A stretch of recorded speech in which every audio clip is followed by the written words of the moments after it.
মাতাল ভাই, you can ready. সামনে আসতেছে হ্যাপি হোলি। মালকে সব বৌদিদেরকে লাগাবো, ইয়ে মানে হোলি।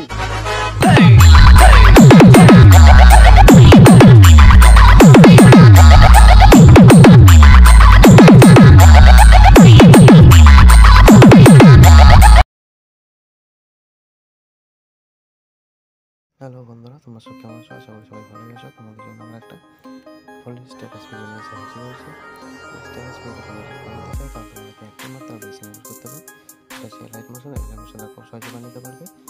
আর এটা যারা বৌদি লাভারদের জন্য স্ক্রিনে দেখিয়ে নিয়েছো স্ট্যাটাসটা, তো তোমাদেরকে প্রথমে বলি রিক্সটা পেয়ে যাবে।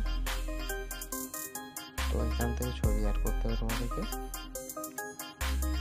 10 পয়েন্ট। এখানে 1 নম্বর সেকশন করবে, এখানে 2 নম্বর করবে, এখানে 3 নম্বর, এখানে 4 নম্বর, এখানে 5 নম্বর, এখানে আবার 3 নম্বর। এভাবে মিক্সিং করতে করতে চলে যাবে একদম শেষ পর্যন্ত। তোমাদের ইফেকশন লেখা থাকবে সেই জায়গাতেই বসে যাবে সেই ইফেকশনগুলো। তাহলে যদি তোমাদের দিয়ে দেবো ইফেকশনগুলো। তো ভিডিওটি ভালো লাগে চ্যানেল সাবস্ক্রাইব করে পাশে বেল আইকন প্রেস করে নোটিফিকেশন সেট করে টাকা পাবে ভিডিওটা এই পর্যন্ত।